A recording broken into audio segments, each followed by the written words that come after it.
Welcome back muli mga katuklas. Paano alisin ang mga ads na laging nagpa-pop up sa tuwing nagbubukas tayo ng ating Google Chrome?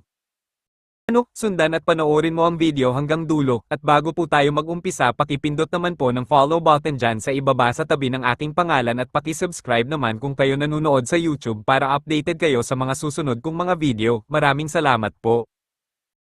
Una mga katuklas, buksan ang Google Chrome, tapos pindutin ang tatlong tuldok sa itaas. Tapos scroll up, at hanapin ang site settings, then click. Tapos scroll up at hanapin ang third-party cookies. Tapos turn on nyo po yung block third-party cookies sa ibaba, tapos back lang po natin mga katuklas. Ito na, top lang po natin ang pop-ups and redirects.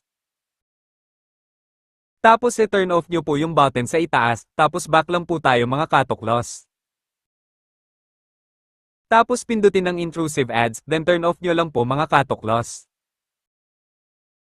So yun lang po mga katuklas, sana nakatulong sa inyo ang video. Don't forget to like, share and subscribe, at kung may mga gusto po kayo na talakayin, paki-comment lang sa baba at tatalakayin natin yan sa susunod kong mga video. Maraming salamat po sa panunood at pagtangkilik.